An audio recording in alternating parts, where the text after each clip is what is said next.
പ്രാർത്ഥിക്കാൻ ആഗ്രഹമുള്ള വ്യക്തികൾ ഒരുമിച്ച് കൂടി കർത്താവിനെ സ്തുതിക്കുന്നു, ആരാധിക്കുന്നു, മഹത്വപ്പെടുത്തുന്നു. നമ്മളെല്ലാവരും നമ്മുടെ ജീവിതം മുഴുവനും ദൈവാരാധനയാക്കി മാറ്റേണ്ട വ്യക്തികളാണ്. യഥാർത്ഥത്തിൽ നമ്മൾ പ്രാർത്ഥിക്കുമ്പോൾ സ്വർഗത്തിലെ മാലാഖമാരുടെ പ്രാർത്ഥനയോട് ചേർത്ത് നമ്മൾ ദൈവത്തെ ആരാധിക്കുകയാണ്. അതാണ് നമ്മുടെ ജീവിതം മുഴുവൻ ഒരു ആരാധനയാണ് എന്ന് പറയുന്നത്. നമ്മുടെ പരിശുദ്ധ കുർബാനയൊക്കെ അതിൻ്റെ ഏറ്റവും പരമമായ ഒരു അനുഭവമാണ്. മാലാഖമാരുടെ ആരാധനയും ദൈവപിതാവിനെ മാലാഖമാര് ആരാധിക്കുന്നത്, അതിൽ പങ്കുചേരുകയാണ് നമ്മൾ ഓരോരുത്തരും. നമ്മളെ സ്നേഹിക്കുന്ന, നമ്മൾക്ക് സ്നേഹം മാത്രം നൽകുന്ന ഒരു ദൈവത്തെയാണ് നമ്മൾ ആരാധിക്കുന്നത്. അതാണ് നമ്മുടെ ആരാധനയുടെ ഒരു പ്രത്യേകമായ വൈശിഷ്ട്യം. നമ്മളെ ശിക്ഷിക്കാൻ കാത്തിരിക്കുന്ന ഒരു ദൈവത്തെ അല്ല, മറിച്ച് നമ്മളെ സ്നേഹിക്കാൻ ഒരുങ്ങിയിരിക്കുന്ന ഒരു ദൈവത്തെയാണ്. പഴയ നിയമവും പുതിയ നിയമവും, പഴയ ഉടമ്പടിയും പുതിയ ഉടമ്പടിയും നമ്മുടെ എല്ലാവരുടെയും ചിന്തകളിലുണ്ട്. പഴയ നിയമത്തിൽ നിന്ന് വളരെയേറെ വ്യത്യസ്തമാണ് പുതിയ നിയമം പല കാരണങ്ങൾ കൊണ്ട്. പഴയ നിയമത്തിന് തുടർച്ചയാണ് പുതിയ നിയമം എന്ന് പറയുമ്പോഴും പഴയ നിയമത്തിലെ ധാർമ്മികതയിൽ നിന്ന് വളരെ വ്യത്യസ്തമാണ് പുതിയ നിയമത്തിലെ ധാർമ്മികത. പഴയ നിയമത്തിൽ ശിക്ഷകളുണ്ട്. പഴയ ഉടമ്പടി, ഓൾഡ് ടെസ്റ്റമെന്റ് എന്ന് പറയുന്നത് നിങ്ങൾ കൽപ്പനകൾ പാലിക്കണം, കൽപ്പനകൾ പാലിച്ചാൽ ഞാൻ നിങ്ങളുടെ ദൈവവും നിങ്ങൾ എൻ്റെ ജനവുമായിരിക്കും എന്നുള്ളതാണ്. അവിടെ രണ്ട് ഭാഗത്തു നിന്നും വ്യവസ്ഥകൾ. ദൈവത്തിൻ്റെ ഭാഗത്തു നിന്ന് ദൈവം നമ്മളെ സ്വന്തം ജനമായിട്ട് കരുതും, നമ്മുടെ ഭാഗത്തു നിന്ന് നമ്മൾ കൽപ്പനകൾ അനുസരിക്കും. അതുകൊണ്ടാണ് 10 കൽപ്പനകൾക്കൊക്കെ വലിയ പ്രാധാന്യം പഴയ നിയമത്തിൽ കടന്നു വരുന്നത്. എന്നാൽ പുതിയ നിയമത്തിലേക്ക് വരുമ്പോൾ നമ്മുടെ ഭാഗത്തു നിന്ന് ദൈവത്തിന് പ്രതീക്ഷകളൊന്നുമില്ല എന്നുള്ളതാണ് നമ്മളെപ്പോലും വിസ്മയിപ്പിക്കുന്ന ഒരു കാര്യം. നമ്മളിൽ നിന്ന് അവിടെ നിന്നൊന്നും പ്രതീക്ഷിക്കുന്നില്ല. നമ്മളെ രക്ഷിക്കാൻ ദൈവം തന്നെ തീരുമാനിക്കുകയാണ്. നമ്മളെ സ്നേഹിക്കാൻ കർത്താവ് തന്നെ തീരുമാനിക്കുകയാണ്. അങ്ങനെ അവിടുന്ന് മനുഷ്യനായി അവതരിക്കുന്നു, അവിടുന്ന് നമ്മളോടൊപ്പം ജീവിക്കുന്നു. നമ്മുടെ ജീവിതത്തിന് പുതിയൊരു വെളിപാടായി നമ്മുടെ പാപങ്ങളൊന്നും നമുക്കെതിരെ പരിഗണിക്കുകയില്ല എന്നുള്ള വലിയ വെളിപാട് നമ്മുടെ കർത്താവ് നമുക്കായിട്ട് നൽകുന്നു. അതുതന്നെ ഒരു വലിയ വിമോചനമാണ്, വലിയ രക്ഷയാണ്. അങ്ങനെ പുതിയ ഉടമ്പടിയുടെ ഒരു പ്രത്യേകത എന്ന് പറയുന്നത് വ്യവസ്ഥകളില്ലാത്ത സ്നേഹം പിതാവായ ദൈവം നമുക്കായിട്ട് നൽകുന്നു, പുത്രനെ തന്നെ നൽകുന്നു. പകരം നമ്മളിൽ നിന്ന് അങ്ങനെ ഒന്നും പ്രതീക്ഷിക്കുന്നതായിട്ട് പറയുന്നില്ല. സുവിശേഷത്തിൽ നമ്മൾ കാണുന്ന വ്യക്തികളൊക്കെ പാപം ചെയ്തവരാണെങ്കിലും അവരെല്ലാം സ്നേഹത്തിൻ്റെ ഒരു അനുഭവത്തിൽ അവരെല്ലാം സ്വന്തമാക്കുന്ന ഒരു ദൈവത്തെയാണ് നമ്മൾ കാണുന്നത്. നമ്മുടെ പാപങ്ങൾക്ക് വേണ്ടി നമ്മുടെ കർത്താവ് സ്വന്തം ജീവൻ ബലിയായി അർപ്പിച്ചു എന്നൊക്കെ പറയുമ്പോൾ, നമ്മുടെ പാപ പരിഹാരത്തിന് വേണ്ടി അവിടുന്ന് സ്വന്തം ജീവൻ ബലിയായി അർപ്പിച്ചു എന്നൊക്കെ പറയുമ്പോൾ നമ്മുടെ ആധുനിക ചിന്തയിൽ ഉയരുന്ന ഒരു ചോദ്യം, പുത്രന്റെ രക്തം കണ്ടാൽ മാത്രമേ പിതാവ് സംതൃപ്തനാകുമായിരുന്നുള്ളൂ എന്നുള്ളതാണ്. ബെനഡിക്ട് 16 പാപ്പ എഴുതിയ ഇൻട്രൊഡക്ഷൻ ടു ക്രിസ്ത്യാനിറ്റി എന്ന പുസ്തകത്തിൽ അദ്ദേഹവും ഇതേ ചോദ്യം ഉന്നയിച്ചുകൊണ്ട് അതിനൊരു ഉത്തരം കൊടുക്കുന്നുണ്ട്. രക്തദാഹിയായ ഒരു പിതാവായിരുന്നു പിതാവായ ദൈവം. പുത്രന്റെ ബലി അത്യാവശ്യമായത്. പുത്രൻ തൻ്റെ ശരീരം ബലിയർപ്പിച്ചാൽ മാത്രമേ മനുഷ്യകുലത്തോട് ക്ഷമിക്കാൻ കർത്താവിന് സാധിക്കുമായിരുന്നുള്ളൂ. പക്ഷെ അതിൻ്റെ ഉത്തരം ഒരിക്കലും അങ്ങനെയല്ല. മനുഷ്യനെ രക്ഷിക്കാനുള്ള ഒരു തീരുമാനം പിതാവിൻ്റെയും പുത്രൻ്റെയും പരിശുദ്ധാത്മാവിൻ്റെയും കൂടിയാണ്. അതിനുവേണ്ടി മനുഷ്യനായി അവതരിക്കാൻ പുത്രൻ തയ്യാറായി. പുത്രൻ മനുഷ്യ രൂപമെടുത്തു, നമുക്ക് വേണ്ടി ജീവിച്ചു.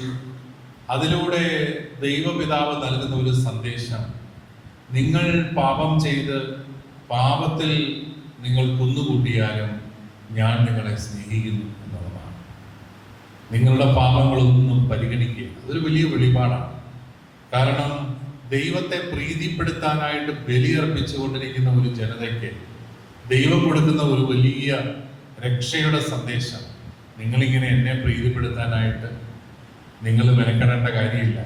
ഞാൻ നിങ്ങളെ അഗാധമായിട്ട് സ്നേഹിക്കുന്നുണ്ട്, എൻ്റെ സ്നേഹത്തിലൊന്നും കുറവില്ല എന്നുള്ളതാണ്. അതാണ് ഈ അതിരുകളില്ലാത്ത സ്നേഹം എന്നൊക്കെ നമ്മൾ പാടുന്നതിൻ്റെ ഒരർത്ഥം. നമ്മളിൽ നിന്നൊന്നും പ്രതീക്ഷിക്കാതെ ദൈവം നമ്മളെ സ്നേഹിക്കുകയാണ്. അപ്പോൾ എങ്ങനെയാണ് ദൈവം നമ്മളെ രക്ഷിച്ചതെന്ന് ചോദിച്ചാൽ, പാപത്തിൻ്റെ ഭാരത്തിൽ ദൈവത്തെ എങ്ങനെ പ്രീതിപ്പെടുത്തി ഈ പാപത്തിൽ നിന്ന് രക്ഷപ്പെടുമെന്ന് വിചാരിച്ചിരുന്ന ജനതയ്ക്ക് ദൈവം കൊടുക്കുന്ന സന്ദേശം, നിങ്ങളുടെ പാപങ്ങളൊന്നും നിങ്ങൾക്കെതിരെ ഞാൻ പരിഗണിക്കുന്നില്ല, ഞാൻ നിങ്ങളെ സ്നേഹിക്കുന്നു, നിങ്ങളെ രക്ഷിക്കുവാനായി ഞാനിതാ മനുഷ്യനായി അവതരിച്ചു, കുരിശോളം ദൈവപിതാവിന് കീഴ്വഴങ്ങി ഏറ്റവും എളിമയോടെ, വാത്സല്യത്തോടെ, സ്നേഹത്തോടെ തൻ്റെ ജീവൻ വെടിയുകയാണ്. അത് മനുഷ്യന്റെ പാപങ്ങൾക്ക് പരിഹാരമാണ് എന്നുള്ളതിനേക്കാളും മനുഷ്യനുള്ള ഒരു വലിയ വെളിപാടാണ്. കുരിശോളം നിന്നെ ഞാൻ സ്നേഹിക്കുന്നു. നീ എന്നെ തിരസ്കരിക്കുമ്പോഴും നീ എന്നിൽ നിന്ന് അകന്നു പോകുമ്പോഴും ഞാൻ നിന്നെ സ്നേഹിക്കുന്നു. പ്രിയപ്പെട്ടവരെ, ആ സ്നേഹത്തിന്റെ വെളിപാട് ഒരു വലിയ വിമോചനമാണ്, വലിയ ഒരു രക്ഷയാണ്. നമ്മൾ പേടിച്ചിരിക്കുമ്പോൾ, ദൈവം നമ്മളെ ശിക്ഷിക്കുമോ എന്നൊക്കെ പേടിച്ചിരിക്കുമ്പോൾ, ദൈവം നിങ്ങളെ അഗാധമായി സ്നേഹിക്കുന്നു എന്നുള്ള ഒരു വെളിപാട്, അത് തന്നെ മനുഷ്യന് രക്ഷയായിട്ട് മാറുകയാണ്. അതാണ് യഥാർത്ഥത്തിൽ ക്രൈസ്തവ സന്ദേശത്തിന്റെ ഒരു പ്രത്യേകത. അതുകൊണ്ടാണ് പഴയ നിയമത്തിൽ നമുക്ക് 10 കൽപ്പനകൾ നൽകപ്പെട്ടപ്പോൾ അതിൽ നിന്ന് വളരെ വ്യത്യസ്തമായി പുതിയ നിയമത്തിൽ നമ്മളോട് ചില ചോദ്യങ്ങളാണ് ചോദിക്കുന്നത്. എന്തൊക്കെയാണ് ചോദ്യങ്ങൾ? ഞാൻ വിശക്കുന്നവനായിരുന്നു, നിങ്ങൾ എനിക്ക് ഭക്ഷണം തന്നോ? ഞാൻ ദാഹിക്കുന്നവനായിരുന്നു, നിങ്ങൾ എനിക്ക് കുടിക്കാൻ തന്നോ? ഞാൻ നഗ്നനായിരുന്നു, നിങ്ങൾ എന്നെ ഉടുപ്പിച്ചോ? ഞാൻ പരദേശിയായിരുന്നു, നിങ്ങൾ എന്നെ സ്വീകരിച്ചോ? ഞാൻ കാരാഗൃഹത്തിലായിരുന്നു, നിങ്ങൾ എന്നെ സന്ദർശിച്ചു? ഇതാണ് പുതിയ നിയമത്തിലെ ചോദ്യങ്ങൾ. ഇത് സ്നേഹത്തിന്റെ ഒരു തലത്തിലേക്ക് നമ്മൾ വളർന്നോ എന്നുള്ളൊരു ചോദ്യമാണ്. നിങ്ങൾ സ്നേഹത്തിൽ വളർന്നോ? അത് മാത്രമേ ഉള്ളൂ ചോദ്യം.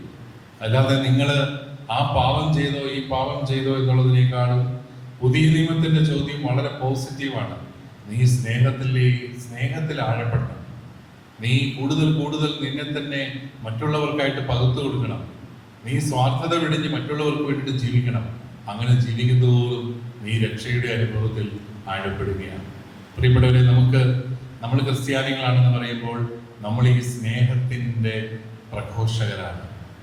ദൈവം നിങ്ങളെ ശിക്ഷിക്കുന്നില്ല എന്നും ദൈവം നിങ്ങളെ സ്നേഹിക്കുന്നുവെന്നും അവിടെ നിങ്ങളെ രക്ഷിക്കുവാൻ എപ്പോഴും കാത്തിരിക്കുന്നുവെന്നും നിങ്ങളെ രക്ഷിക്കാൻ മുൻകൈ എടുക്കുന്നത് ദൈവം തന്നെയാണെന്നും നിങ്ങളാരും ചോദിച്ചിട്ടല്ല ദൈവം നിങ്ങളെ രക്ഷിക്കാൻ വരുന്നതെന്നും ഒക്കെയുള്ള വലിയൊരു വെളിപാട്, അതാണ് ക്രൈസ്തവ സന്ദേശം. അപ്പൊ നിങ്ങൾ ചോദിക്കും, അങ്ങനെയൊക്കെ ദൈവം നമ്മളെ സ്നേഹിക്കുകയാണെങ്കിൽ പിന്നെ നമുക്ക് എങ്ങനെ ജീവിച്ചാലും കുഴപ്പമില്ലല്ലോ, ശിക്ഷയൊന്നും ഇല്ലെങ്കിൽ പിന്നെ എങ്ങനെ ജീവിച്ചാലും കുഴപ്പമില്ലല്ലോ. അവിടെയാണ് ദൈവം നമ്മളെ അഗാധമായി സ്നേഹിക്കുമ്പോൾ നമ്മൾ ആ സ്നേഹത്തോട് പ്രതികരിക്കുന്നത് നമ്മുടെ ഉത്തരവാദിത്വപൂർണമായ ജീവിതത്തിലൂടെയാണ്. നമ്മൾ കൂടുതൽ റെസ്പോൺസിബിൾ ആവുകയാണ്, കൂടുതൽ ഉത്തരവാദിത്വം ഏറ്റെടുക്കുകയാണ്. എൻ്റെ ദൈവം എന്നെ ഇത്രയും സ്നേഹിക്കുന്നു, ആ ദൈവത്തെ ഞാൻ എങ്ങനെയാണ് ധിക്കരിക്കുക, ആ ദൈവത്തെ ഞാൻ എങ്ങനെയാണ് വേദനിപ്പിക്കുക? അതിൽ നിന്നാണ് ക്രൈസ്തവ ധാർമ്മികത ഉയർക്കൊള്ളുന്നത്. അല്ലാതെ ശിക്ഷയെ പേടിച്ച് മര്യാദയ്ക്ക് ജീവിക്കുന്നതല്ല ക്രൈസ്തവ ധാർമ്മികത. അത് പഴയ നിയമത്തിന്റെ ധാർമ്മികതയാണ്. ശിക്ഷയെ ഭയന്ന് മര്യാദയ്ക്ക് ജീവിക്കുന്നത്. പുതിയ നിയമത്തിന്റെ ധാർമ്മികത സ്നേഹത്താൽ ആകർഷിതമായി സ്നേഹത്തിന്റെ ജീവിതം നയിക്കുന്നതാണ്. നമ്മൾ മര്യാദയ്ക്ക് ജീവിക്കുന്നതും നമ്മൾ കൂടുതൽ മറ്റുള്ളവരെ സ്നേഹിക്കുന്നതും ദൈവസ്നേഹത്താൽ ആകർഷിതമായിട്ടാണ്, പേടിച്ചിട്ടല്ല. ഇത് തമ്മിൽ വലിയ വ്യത്യാസമുണ്ട്. സ്നേഹത്താൽ നിർബന്ധിതമായി നമ്മളൊരു കാര്യം ചെയ്യുന്നതും ശിക്ഷയെ ഭയന്ന് ഒരു കാര്യം ചെയ്യുന്നതും തമ്മിൽ വലിയ വ്യത്യാസമുണ്ട്. പ്രിയപ്പെട്ടവരെ, പുതിയ നിയമം നമ്മളോട് ആവശ്യപ്പെടുന്നത് ഈ സ്നേഹത്താൽ നിർബന്ധിതമായ നമ്മുടെ പ്രത്യുത്തരമാണ്. നമ്മൾ റെസ്പോൺസിബിൾ ലിവിങ്, നമ്മൾ ഓരോരുത്തരും ഉത്തരവാദിത്ത ബോധത്തോടെ ജീവിക്കണം. പൂർവ്വപിതാവായ ജോസഫിനെ പാപം ചെയ്യാനായിട്ട് പൊത്തിഫറിന്റെ ഭാര്യ നിർബന്ധിക്കുമ്പോൾ അദ്ദേഹം പറയുന്ന ഒരു മറുപടിയുണ്ട്: എൻ്റെ യജമാനൻ സർവ്വതും എന്നെ ഏൽപ്പിച്ചിരിക്കുന്നു. ഇത്രമാത്രം എന്നെ സ്നേഹിക്കുന്ന ദൈവത്തോട് ഞാൻ എങ്ങനെയാണ് പാപം ചെയ്യുക? അതാണ് പാപം ചെയ്യാതിരിക്കാനുള്ള നമ്മുടെ ഏറ്റവും വലിയ ഒരു പ്രേരകം എന്ന് പറയുന്നത്. അത് ദൈവം ശിക്ഷിക്കുമെന്ന് പേടിച്ചിട്ടല്ല, മറിച്ച് ഇത്രമാത്രം എന്നെ സ്നേഹിക്കുന്ന ദൈവത്തിനെതിരെ ഞാൻ എങ്ങനെയാണ് തെറ്റ് ചെയ്യുക? ആകയാൽ പ്രിയപ്പെട്ടവരെ, ഈ സ്നേഹത്തിന്റെ ഒരു സുവിശേഷമാണ് നമ്മൾ സ്വീകരിക്കേണ്ടതും പ്രഘോഷിക്കേണ്ടതും. അപ്പൊ നമ്മുടെ സംസാരമൊക്കെ നമ്മളറിയാതെ കുറച്ചുകൂടെ സർഗാത്മകമായിട്ട് മാറും. മറ്റുള്ളവരെ കുറ്റപ്പെടുത്താതെ മറ്റുള്ളവരെ സ്നേഹിക്കുന്ന ഒരു സംഭാഷണ രീതി നമ്മൾ സ്വന്തമാക്കും. നമ്മൾ പഴയ കാര്യങ്ങൾ പറഞ്ഞ് ഭയത്തിൻ്റെയും ആശങ്കയുടെയും തലത്തിൽ നിൽക്കാതെ സ്നേഹത്തിൻ്റെയും സ്വാതന്ത്ര്യത്തിൻ്റെയും ഭാഷ സംസാരിക്കാനായിട്ട് തുടങ്ങും. അതാണ് യഥാർത്ഥത്തിലുള്ള ക്രൈസ്തവ ആത്മീയത എന്ന് പറയുന്നത്. ആ ഒരു സ്നേഹത്തിൻ്റെ ആഘോഷമായി നമ്മുടെ ഓരോ പ്രാർത്ഥനാ വേളകളും മാറട്ടെ. പ്രത്യേകമായിട്ട് ഞാൻ ആശംസിക്കുകയും പ്രാർത്ഥിക്കുകയും ചെയ്തു. നിങ്ങളുടെ പ്രാർത്ഥനകളിൽ നമ്മുടെ അതിരൂപതയും നമ്മുടെ സഭയും എല്ലാം നിങ്ങൾ പങ്കുചേരുന്നുണ്ട് എന്ന് എനിക്കറിയാം. പ്രത്യേകമായിട്ട് അതിനെല്ലാം നന്ദി പറയുകയാണ്. നിങ്ങളുടെ പ്രാർത്ഥനകളാണ് നമ്മുടെ സഭാ സമൂഹത്തെ വെല്ലുവിളികളുടെ നടുവിലും പിടിച്ചു നിൽക്കാനും ധീരതയോടെ മുന്നോട്ട് പോകാനുമെല്ലാം നമ്മളെയും സഹായിക്കുന്നത്. ആ പ്രാർത്ഥന എന്നും തുടരണം എന്ന് പ്രത്യേകമായിട്ട് ഞാൻ അഭ്യർത്ഥിക്കുകയും ചെയ്തു.